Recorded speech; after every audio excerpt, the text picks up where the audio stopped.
सत्य वचन, अमर वचन, जीवित वचन, दिव्य वचन, सत्य वचन, अमर वचन, जीवित वचन। साई दा बामा बनी दा बामा बगरे सा निरे सा निरे सा निरे सा निरे सा। दिव्य वचन, सत्य वचन, अमर वचन, जीवित वचन, दिव्य वचन, दिव्य वचन।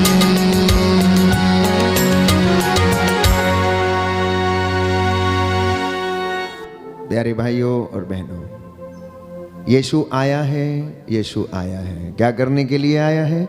वचन सुनाने के लिए आया है। क्या करने के लिए आया है?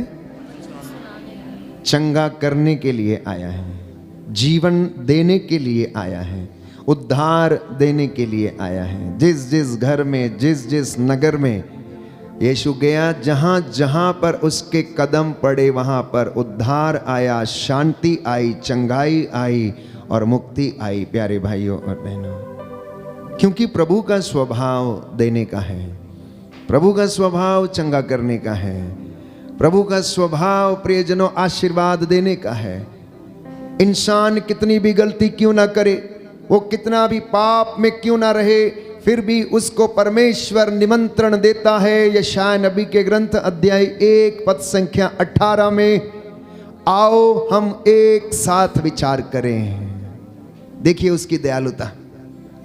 आओ हम एक साथ विचार करें, तुम्हारे पाप सिंदूर की तरह लाल क्यों ना हो, किरमिच की तरह मटमैले क्यों ना हो, मैं उन्हें हिम के समान सफेद बना दूंगा। कहता है, क्या कहता है? मैं उन्हें हिम के समान सफेद बना दूंगा। आपके जीवन में दुख है या नहीं? कष्ट है, बीमारी है, रोग है, चिंता है, आप दुखी रहते हैं। प्रियजनों, जब हम अपने कामों से परमेश्वर को कष्ट देते हैं तो वो भी दुखी होता है, वो भी दुखी होता है। इसलिए संत पौलुस कहता है, आप लोग आत्मा की प्रेरणा का दमन ना करें, आप लोग आत्मा की प्रेरणा का दमन ना करें। हम समझने का प्रयास करेंगे पवित्र वचन से कि आखिर परमेश्वर का दुख क्या था। सबसे पहले हम पढ़ते हैं कि प्रभु का वचन यिर्मयाह नबी के ग्रंथ में ये कहता है कि मैंने तो एक सुंदर दाखबारी लगाई थी। क्या कहता है? मैंने एक सुंदर दाखबारी लगाई थी और मैंने एक सुंदर दाखलता के रूप में तुमको क्या किया था? रोपा था। अध्याय 2 यिर्मयाह नबी का ग्रंथ पद संख्या 21 और उससे आगे, मैंने तुमको श्रेष्ठ जाति की उत्तम दाखलता की तरह रोपा। कैसा रोपा? उत्तम दाखलता। तुम्हारी डालियां कैसे जंगली दाखलता में बदल गईं। ये परमेश्वर का दुख था। जैसे एक मां का दुख होता है कि मेरा बेटा बदमाश कैसे बन गया, मेरा बेटा नालायक कैसे हो सकता है। जैसे एक पिता अपने पुत्री के व्यवहार पर जो बुरा आचरण करती है दुखित होता है, या बेटे के आचरण पर दुखी होता है, परमेश्वर अपनी चुनी हुई प्रजा के लिए दुखित होता है और कहता है कि मैंने तो तुमको श्रेष्ठ जाति की तरह, उत्तम दाखलता की तरह रोपा, तुम्हारी डालियां कैसे जंगली दाखलता में बदल गईं। कहता है, चाहे तुम अपने को छार से धोती और साबुन मल मल कर नहाती रहो, तुम्हारे दोष की मैल मेरे सामने बनी रहेगी। प्रभु का वचन ये कहता है, ये ईश्वर की वाणी है। सुनिए ध्यान से, इधर उधर मत देखिए, कान खोलकर। आज ये आपके उद्धार का दिन है, ये वचन आपको चंगा करेंगे।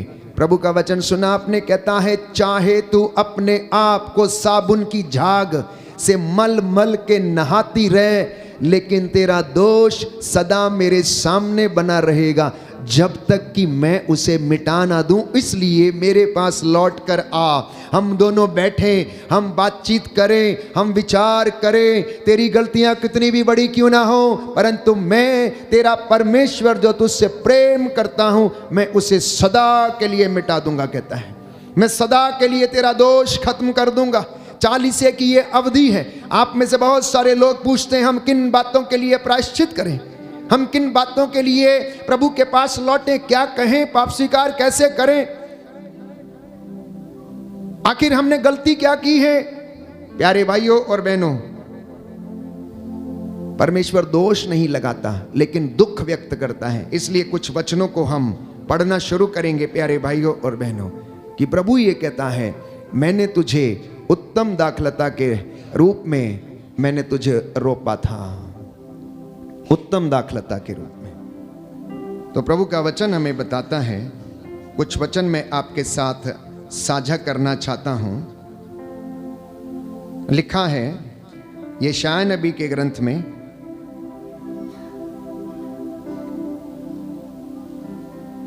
अध्याय 65, यशायाह नबी का ग्रंथ अध्याय 65। मैंने उन लोगों पर अपने को प्रकट किया जो मुझसे परामर्श नहीं लेते थे, जो लोग मेरी खोज नहीं करते थे, तो मैं उन्हें नहीं मिला। क्या लिखा है? जो मुझसे परामर्श नहीं लेते थे, जो लोग मेरी खोज नहीं करते थे, तो मैं उन्हें ढूंढने पर नहीं मिला। जो राष्ट्र मेरा नाम नहीं लेता, मैंने उससे कहा देखो मैं प्रस्तुत हूं। मैं दिन भर एक ऐसे विद्रोही राष्ट्र की ओर अपने हाथ फैलाए रहा जो कुमार्ग पर चलता है और मन चाहे रास्ते पर भटकता है। एक ऐसा राष्ट्र जो मेरे मुंह पर मुझे निरंतर चिढ़ाता रहता है। अब आप कहेंगे कि ये कौन व्यक्ति है जो ये जिसे कोई चिढ़ा सकता है? तो योहन के पहले पत्र में लिखते हैं, योहन के सुसमाचार में भी, कि ईश्वर तो आत्मा है, वो जिंदा खुदा है, वो सुनता है, उसका हाथ है, उसका कान है, वो बहरा नहीं है, उसकी आंखें हैं। वो परमेश्वर कहता है ये एक ऐसे विद्रोही राष्ट्र की तरह मेरी बातों को सुनते नहीं, लेकिन मुझे चिढ़ाते रहते हैं। वो कह रहा मुझे चिढ़ाते हैं, और क्या कह के चिढ़ाते हैं? अगर आप दूसरा वचन खोलेंगे यशायाह नबी के ग्रंथ में, जहां पर वो उत्तम उपवास की बातें करता है, परमेश्वर का वचन हमसे कहता है कि ये मुझसे पूछते हैं कि हम उपवास क्यों करें जब तू हमारी सुनता ही नहीं है।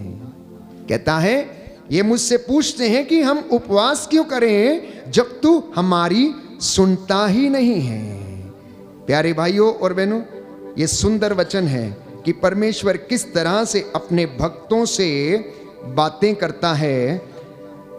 यशायाह नबी का ग्रंथ अध्याय 58। अब बात चिढ़ाने की थी, तो सुनिए कि किस तरह से लोग उसको शायद चिढ़ाते हैं।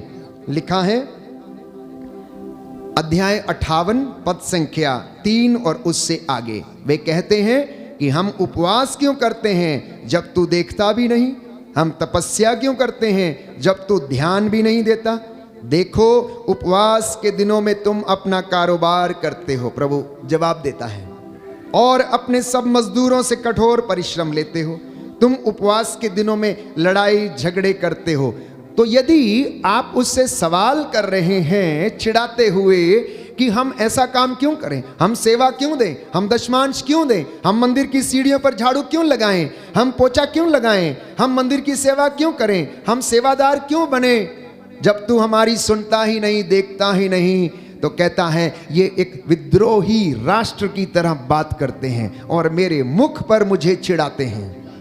ये कहकर कि तू हमारी सुनता नहीं है, तो हम तुझे क्यों तर्पण बलि चढ़ाएं। प्यारे भाइयों और बहनों, इतना ही नहीं, आगे लिखा है यशायाह नबी के ग्रंथ में कि वे कब्रों के बीच में बैठते हैं। सुनिए ध्यान से, प्रभु कहता है यशायाह से कि इनसे कहो कि ये प्रभु का वचन सुने कि वे कब्रों के बीच में बैठते और गुफाओं में जागरण करते हैं। वे सूअर का मांस खाते और अपने बर्तनों में घृणित रस भरते हैं। वे दूसरों से कहते सावधान रहो, मेरे पास मत आओ और मैं तुम्हारे लिए परम पवित्र हूं। ऐसे लोग धुएं की तरह, दिन भर जलती अग्नि की तरह मेरी नाक में दम करते हैं, मेरी नाक में दम करते हैं। ऐसा वचन कौन बोल सकता है? जो व्यक्ति जिंदा है। ऐसा व्यक्ति जो जिंदा है वही बोल सकता है कि ये मेरी नाक में दम किए हुए हैं। जैसे कि धुआं नाक में घुसकर उसके श्वास को दबा देता है, परमेश्वर कहता है ये अपने घृणित कामों से मेरी नाक में दम किए हुए हैं। अब सुनिए आगे क्या कहता है। देखो मेरे सामने यह लिखा हुआ है, मैं तब तक मौन नहीं रहूंगा जब तक मैं उनसे उनके अधर्म का, उनकी अपनी और उनके पूर्वजों की दुष्टता का पूरा पूरा बदला नहीं चुकाऊंगा। ये प्रभु का कहना है। जो पहाड़ों पर सुगंधित धूप और पहाड़ियों पर मेरा उपहास करते हैं, मैं उनसे उनके पुराने कुकर्मों का पूरा पूरा बदला चुकाऊंगा। मैं उनसे उनके कुकर्मों का पूरा पूरा बदला चुकाऊंगा। ये इज़राइल के विषय में, जो पुराना इज़राइल था, जो परमेश्वर को नहीं जानता था, जो अपने मार्ग पकड़कर आगे चल रहा था, ईश्वर के राज्य से, मार्ग से भटका हुआ था, परमेश्वर उसे चेतावनी देता है। और आप लोग जो ईसा मसीह को जानते हैं, जितनों ने उसे धारण किया, आप अब पुराने इज़राइल नहीं हैं, आप नई इज़राइल हैं, जिनको पवित्र किया गया है, जिनको बुलाया गया है, जिनको चुना गया है। प्यारे भाइयों और बहनों, तो अब फर्क अपने आप में जानने की कोशिश करें कि क्या आप में जो नया इज़राइल है और पुराने इज़राइल में कोई फर्क है या नहीं है? कोई फर्क है या नहीं है? मैं कई बार कहता हूं कि मसीही जीवन एक चुनाव है, एक चुनौती है जो परमेश्वर ने हमारे सामने रखी है। प्यारे भाइयों और बहनों, ये गेट के सामने से बच्चों को हटा दीजिए वहां से।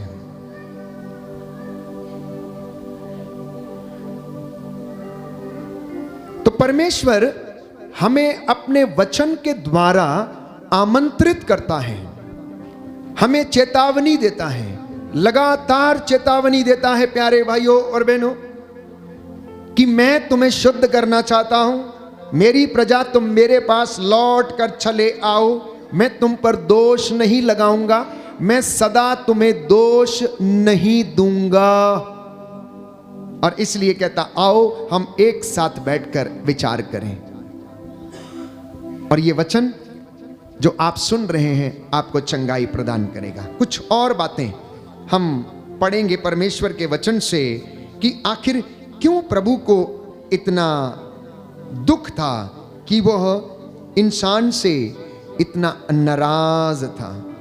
तो यिर्मयाह नबी के ग्रंथ अध्याय 2 पद संख्या 5, प्रभु ये कहता है, तुम्हारे पूर्वजों ने मुझ में क्या दोष पाया कि वे मुझे छोड़कर निस्सार मूर्तियों के अनुयायी बन गए और स्वयं निस्सार बन गए हैं। उन्होंने यह नहीं पूछा कि वह प्रभु कहाँ है जो हमें मिस्र देश से निकाल लाया, जो उस उजाड़ प्रदेश में हमारा पथ प्रदर्शन करता था, जहां मरुस्थल और खड्ड थे, जहां सूखा और अंधकार था, जहां ना तो कोई गुजरता था या निवास करता था। सुनिए ध्यान से, प्रभु सवाल पूछ रहा है, कह रहा है तुम्हारे बाप दादाओं ने, तुम्हारे पूर्वजों ने ये बात क्यों नहीं पूछी मेरे विषय में कि वो परमेश्वर जो हमें मिस्र की गुलामी से निकाल कर लाया था, उसके विषय में उन्होंने क्यों जानना नहीं चाहा? Why didn't they inquire? Why didn't they ask about the God of Israel who freed them from the captivity of Egyptians? उसके विषय में उन्होंने क्यों नहीं पूछा? आखिर मैंने उनका क्या बिगाड़ा था? आखिर मैंने उनका क्या बिगाड़ा था तुम्हारे पूर्वजों ने मुझ में कौन सा दोष पाया जो मुझे छोड़कर चले गए। और इस तरह के घृणित काम करने लगे प्यारे भाइयों और बहनों। और इस तरह वो कहता है मेरी प्रजा ने 2 अपराध किए हैं, क्योंकि उन्होंने जीवन स्रोत के झरने को त्याग दिया है। यिर्मयाह नबी का ग्रंथ अध्याय 2 पद संख्या 13। मेरी प्रजा ने 2 पाप किए हैं, क्योंकि उन्होंने जीवन स्रोत के झरने को त्याग दिया है। पद संख्या 19 में कहता है तुम्हारी दुष्टता ही तुमको दंड देती है, तुम्हारा विश्वासघात तुमको मारता है। इस पर विचार करो और जान लो कि अपने प्रभु ईश्वर का परित्याग करना और मुझ पर श्रद्धा नहीं रखना तुम्हारे लिए कितना दुखद और कटु है। ये सर्वशक्तिमान ईश्वर की वाणी है। आप में से कितने लोग हैं जो पूर्वजों से चली आई निरर्थक जीवनचर्या के बंधनों में बंधे हुए हैं और उस बंधनों से आजाद नहीं है प्यारे भाइयों और बहनों। इसलिए प्रभु कहता है तुम इस पर विचार करो कि अपने सर्वशक्तिमान ईश्वर को त्याग देना कितना दुखद है, कितना कटु है। कहता है उस पर श्रद्धा नहीं रखना तुम्हारे लिए कितना कटु है। दाहिना हाथ उठाकर इस वचन को अंगीकार करेंगे। यिर्मयाह नबी का ग्रंथ अध्याय 2 पद संख्या 19। तुम्हारी दुष्टता तुमको दंड देती है, तुम्हारा विश्वासघात तुमको मारता है। इस पर विचार करो और जान लो कि अपने प्रभु ईश्वर का परित्याग करना और मुझ पर श्रद्धा नहीं रखना तुम्हारे लिए कितना दुखद और कटु है। ये सर्वशक्तिमान प्रभु ईश्वर की वाणी है। Hallelujah, hallelujah, hallelujah. तो जब आदम को परमेश्वर ने गढ़ा, उसे बनाया, अपना रूप दिया और उसके शरीर में प्राण फूंक दिए प्यारे भाइयों और बहनों, वो पवित्र था, परमेश्वर की हजूरी में रहता था, एक अच्छी सुंदर दाखलता के रूप में रोपा गया था और हेवा उसके साथ रहती थी। लेकिन अज्ञानता के अंधकार में पड़कर, प्रलोभन में पड़कर उन्होंने वो काम कर डाला, अपने ईश्वर को जो जीवन का स्रोत है उसे त्याग दिया। लेकिन परमेश्वर को बड़ा दुख हुआ, बहुत दुख हुआ। उसने पूछा आदम ये तुमने क्या किया, हेवा ये तुमने क्या किया। आज जब माँ गलती करती है, आज जब पापा गलती करता है, तो प्रभु आपसे सवाल करता है ओ आदम तूने क्या किया, ओ हेवा तूने क्या किया।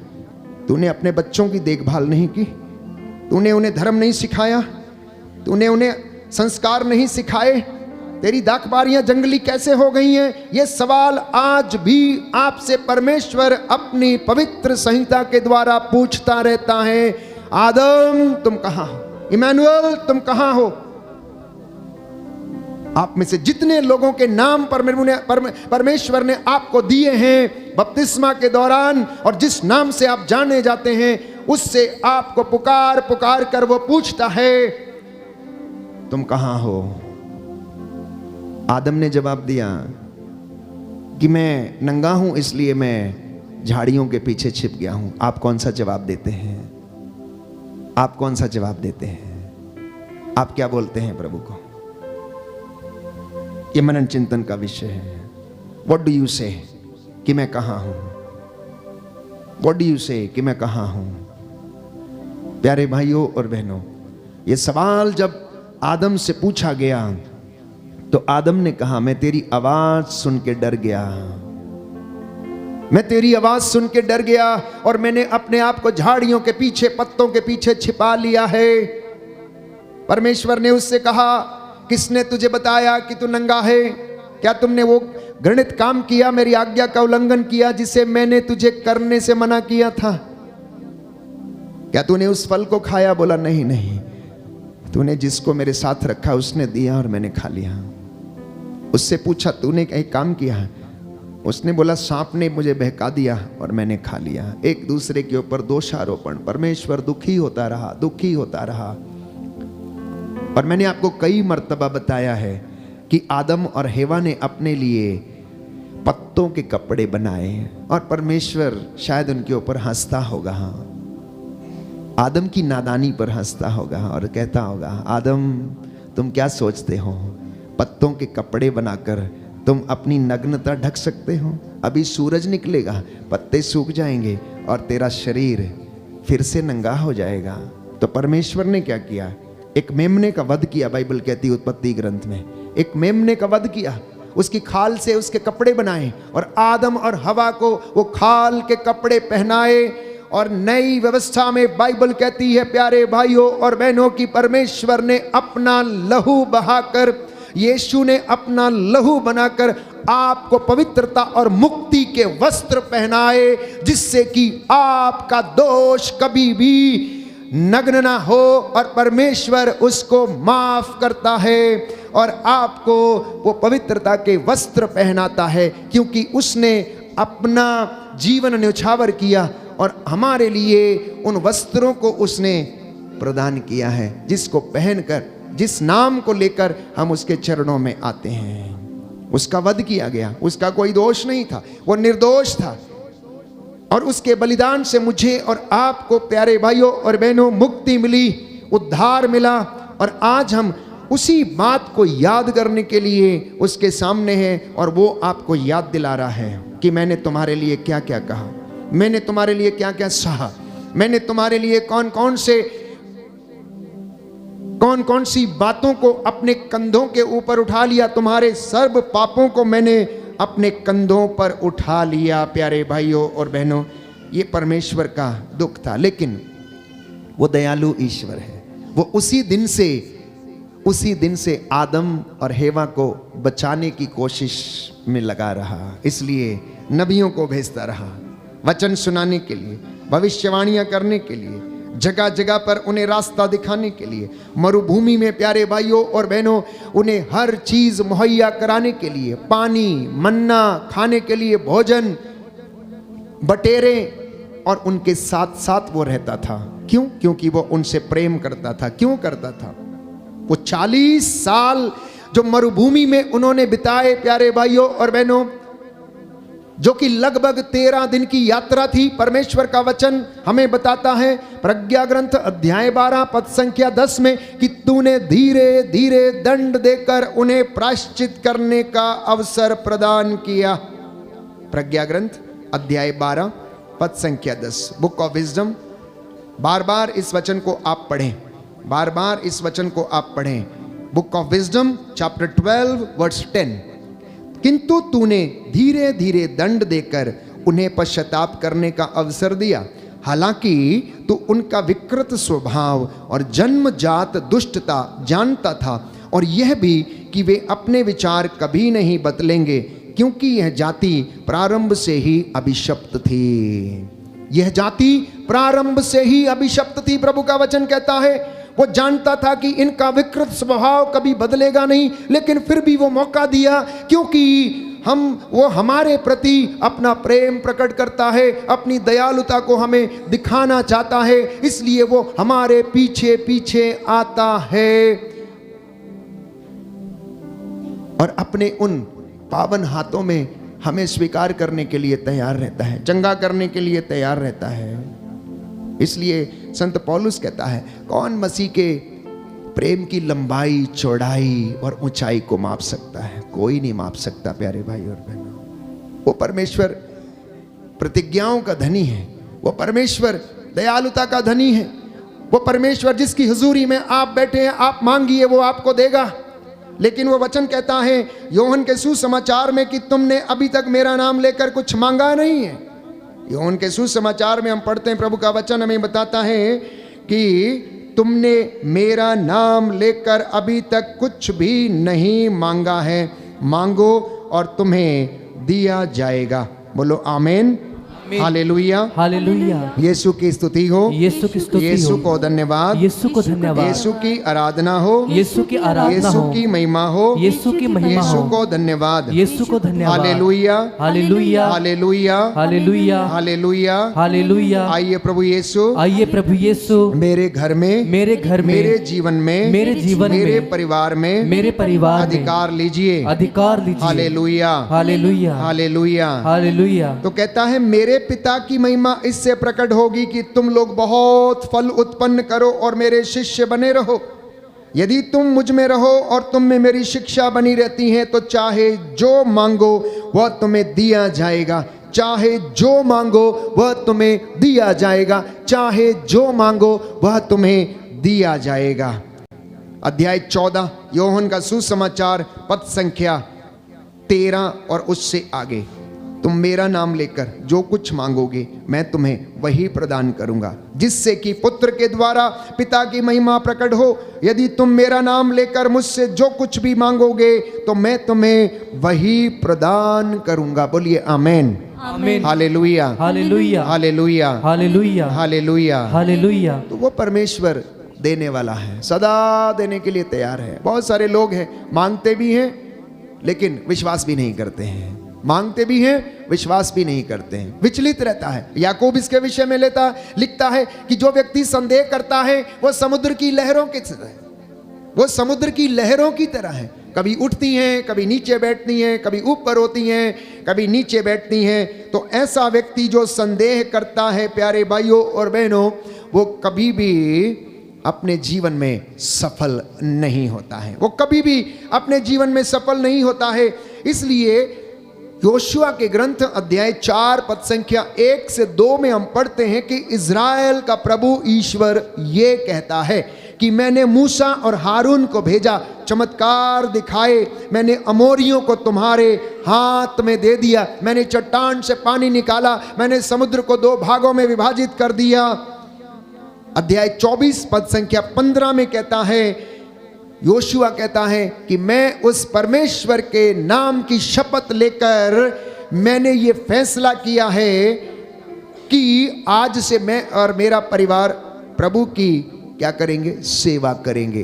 तुम लोग डिसाइड करो कि तुम्हें क्या करना है, तुम लोग डिसाइड करो तुम्हें क्या करना। और मैंने कहा मसीही जीवन एक चुनौती है, आप लोगों के सामने है कि आप क्या करना चाहते हैं, किसे चुनना चाहते हैं। योशुआ ने कहा मैंने सेवा करने का निर्णय लिया है, आप लोग क्या करना चाहते हैं। विधि विवरण ग्रंथ अध्याय 30 पद संख्या 19 में हम पढ़ते हैं कि मूसा ने भी वही बात कही जो योशुआ अब तक लोगों से कह रहा था। अध्याय 30 विधि विवरण ग्रंथ पद संख्या 1, प्रभु कहता आशीर्वाद और अभिशाप दोनों तुम्हारे सामने हैं, किसे चुनना चाहते हो वो चुन लो।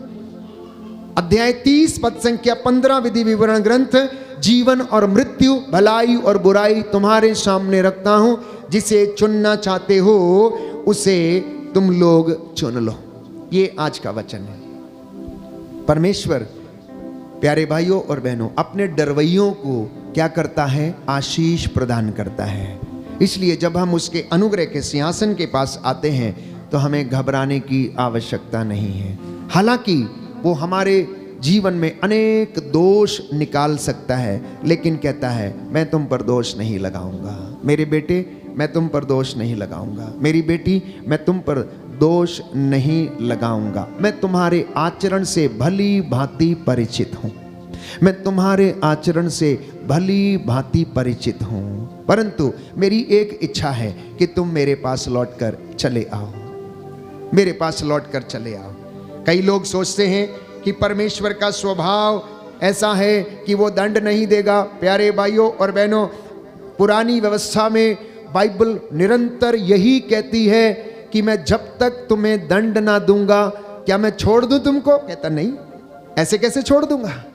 कहता ऐसे कैसे छोड़ दूंगा।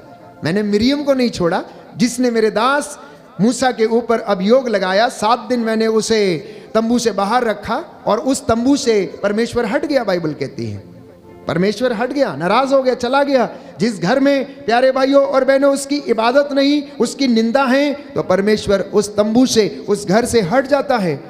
और वह अपने लोगों को याद दिलाता है और पूछता है। इसलिए मैंने कई वचन इस चालीसे के दौरान में आप लोगों के लिए पढ़े, होशिया नबी के ग्रंथ से और आमोस नबी के ग्रंथ से, कि परमेश्वर बार बार लोगों को अपने पास बुलाने के लिए क्यों ऐसा करता था। कहता है होशिया नबी का ग्रंथ अध्याय 13 पद संख्या 12, इफ्राइम के अपराधों की गठरी बांधी हुई है, उसके भंडार पापों से भरे हुए हैं।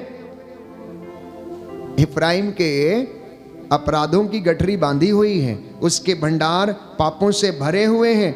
इज़राइल पद संख्या 2 अध्याय 14, होशिया नबी का ग्रंथ अध्याय 14 पद संख्या 2, इज़राइल अपने प्रभु ईश्वर के पास लौट कर चले आओ, क्योंकि तुम अपने पापों के कारण गिर गए हो।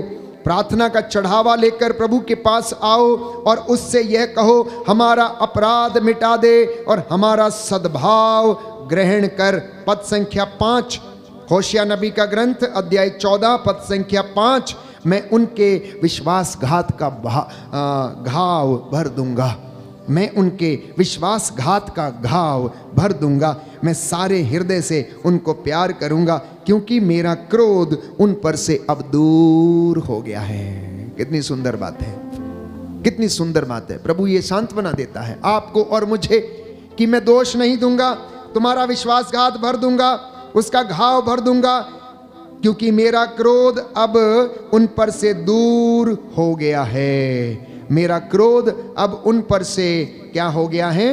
दूर हो गया है। बोलिए आमीन, आमीन, हालेलुया, हालेलुया, हालेलुया, हालेलुया। यीशु की स्तुति हो, यीशु को धन्यवाद, यीशु को धन्यवाद, की आराधना हो, यीशु की आराधना हो, की महिमा हो, यीशु की महिमा हो, यीशु को धन्यवाद, यीशु को धन्यवाद। तो क्यों परमेश्वर आपके प्रति दयालु है? इफ्राइम 12 वंशों में से एक वंश था, उसके विषय में बाइबल कहती है, प्यारे भाइयों और बहनों, लिखा है होशिया नबी का ग्रंथ अध्याय 11 पद संख्या 3, मैंने इफ्राइम को चलना सिखाया, मैंने धमोला वासियों को चलना सिखाया। कहता है मैंने जहां जहां मेरी प्रजा है मैंने उनको चलना सिखाया। आपका नाम लेकर कहता है मैंने इस घराने को चलना सिखाया। और आगे लिखा, मैंने उन्हें गोद में उठाया करता था, किंतु वे नहीं समझे कि मैं उनकी देखरेख किया करता था। आपको जहां जहां पर उसने बसाया है, चाहे आप बरेली धर्म प्रांत में हो, चाहे आप धमोला में हो, चाहे आप कनाडा में हो, या किसी भी स्टेट में या देश में हो, कहता है मैंने इन्हें चलना सिखाया, मैंने इन्हें अपनी गोद में उठाया। चाहे आप कलकत्ता में हो, चाहे आप असम में हो, चाहे आप गुजरात में हो, चाहे आप किसी भी जगह पर हो, जिस जिस जगह पर आप रहते हैं, परमेश्वर का वचन ये कहता है कि मैंने इफ्राइम को चलना सिखाया, मैंने उन्हें गोद में उठाया, किंतु वे नहीं समझे कि मैं उनकी देखरेख करता था, मैं उन्हें दया से प्रेम की बागडोर में टहलाता था, मैं उन्हें दया तथा प्रेम की बागडोर से उन्हें टहलाता था। मतलब दया की और प्रेम की डोरी उनके हाथ में दी और उनको पकड़ पकड़ कर मैं आगे चलता था और उन्हें साथ में लेकर चलता था, परंतु ये लोग नहीं समझे। अगला वचन यदि आप पढ़ेंगे, जिस तरह कोई बच्चे को उठाकर गले लगाता है, उसी तरह मैं भी उनके साथ व्यवहार करता था। मैं झुककर उन्हें भोजन दिया करता था, जैसे एक माँ अपने बच्चों को भोजन देती है। उनको मिस्र में लौट जाना पड़ेगा अगर वो मेरी बात नहीं मानेंगे। मेरी प्रजा मेरे विरुद्ध विद्रोह करने को तुली हुई है, इसलिए उसे जुए की सजा दी जाएगी, जिसे कोई भी खोल नहीं सकेगा। इफ्राइम, मैं तुम्हें कैसे त्याग दूं? इज़राइल, मैं तुम्हें कैसे शत्रुओं के हाथों में सौंप दूं? मैं तुम्हें अदमा के समान कैसे राख में मिला दूं?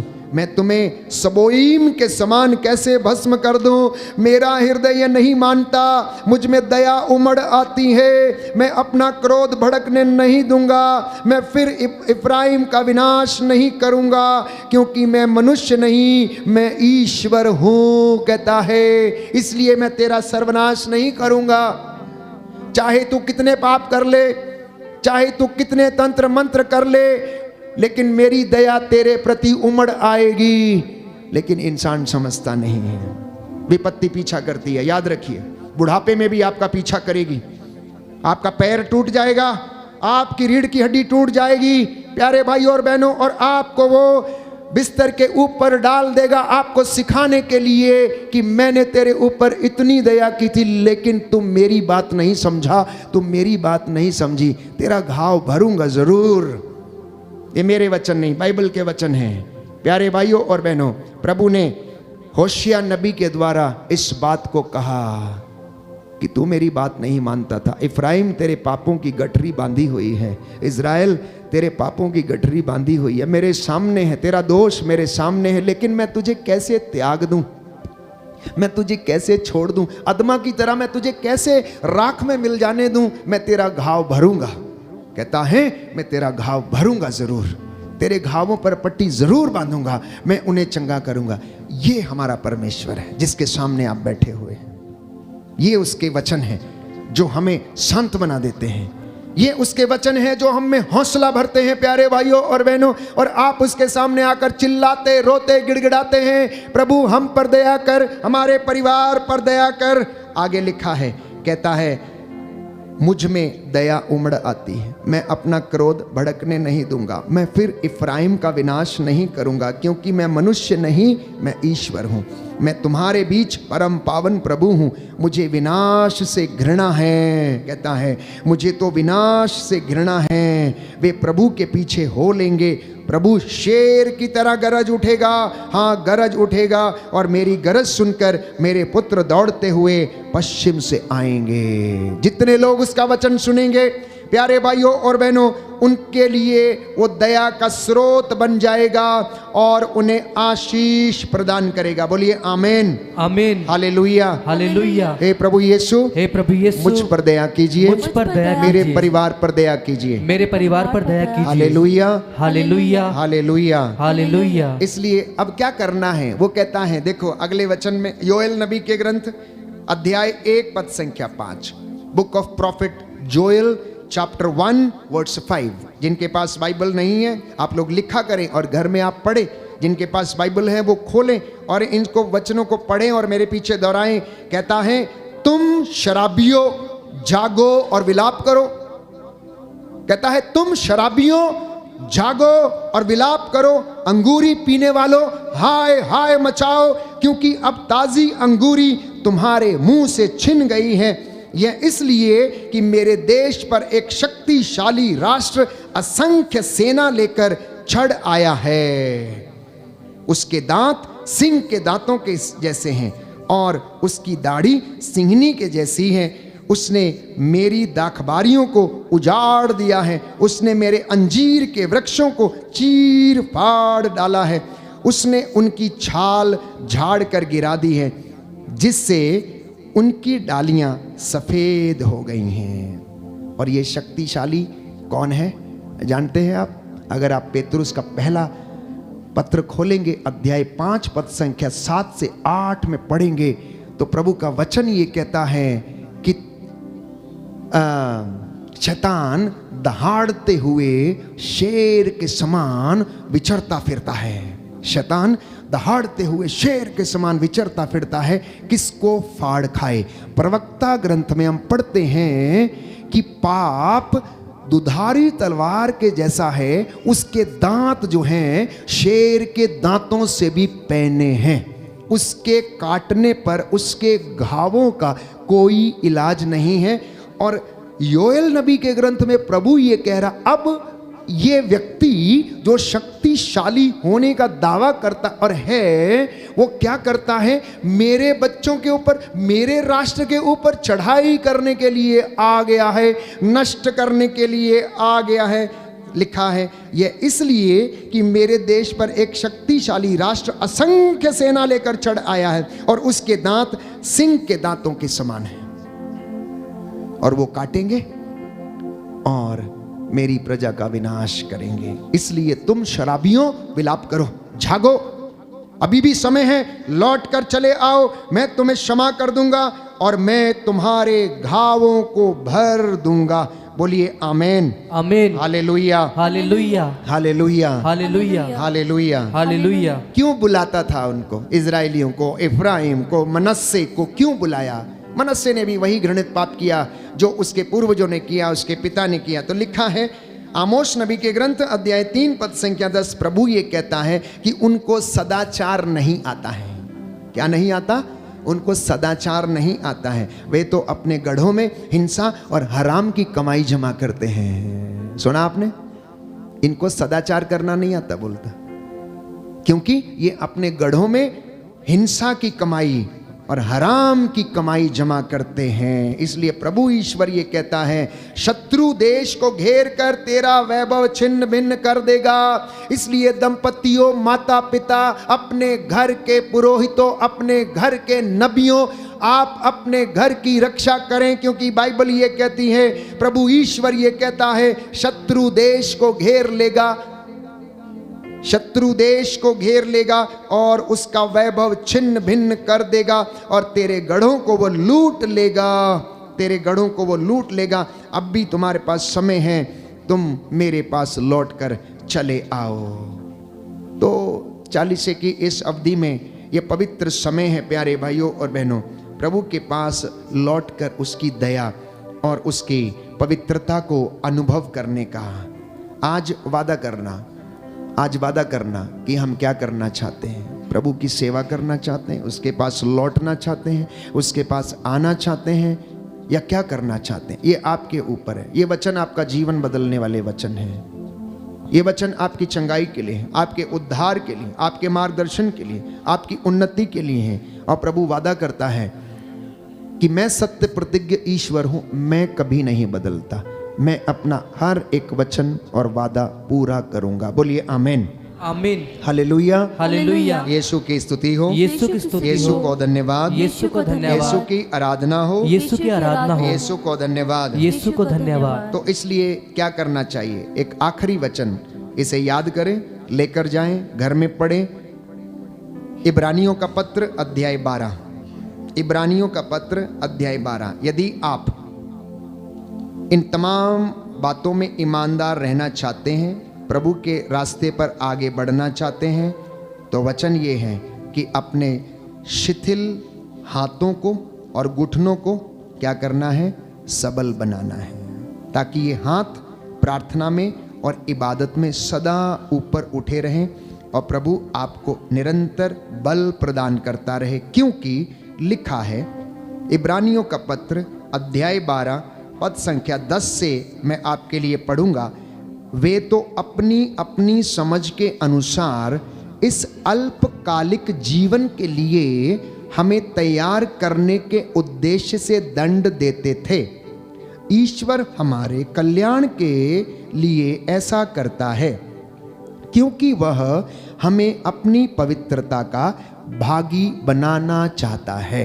मम्मी पापा या साधारण जनता या इंसान अपने बच्चों को दंड देता है, क्यों? अल्पकालिक जीवन में सुधरने के लिए, मतलब अपनी रोजमर्रा की जिंदगी में बच्चा सुधर जाए, इसलिए वो उनको दंड देते हैं। लेकिन संत पौलुस लिखता है कि परमेश्वर हमारे कल्याण के विषय में ऐसा सोचता है, इसलिए वो ऐसा करता है और हमें दंड देता है, क्योंकि वो हमें अपनी पवित्रता का भागी बनाना चाहता है। और वो अल्पकालिक नहीं, थोड़े समय के लिए नहीं, संपूर्ण जीवन के लिए, अनंत जीवन के लिए वो ऐसा करना चाहता है। इसलिए अगला वचन है, जब दंड मिल रहा है तो वो सुखद नहीं है, दुखद प्रतीत होता है, किंतु दंड के द्वारा प्रशिक्षित होते हैं, वे बाद में धार्मिकता का शांतिप्रद फल प्राप्त करेंगे। इसलिए ढीले हाथों तथा शिथिल घुटनों को सबल बना लें और सीधे पथ पर आगे बढ़ते जाएं, जिससे लंगड़ा भटके नहीं बल्कि चंगा हो जाए। दाहिना हाथ उठाकर वचन दोहराएंगे। प्रभु का वचन कहता है, प्रभु का वचन कहता है, ढीले हाथों तथा शिथिल घुटनों को सबल बना लें और सीधे पथ पर आगे बढ़ते जाएं, जिससे लंगड़ा भटके नहीं बल्कि चंगा हो जाए। Hallelujah, hallelujah, hallelujah, hallelujah.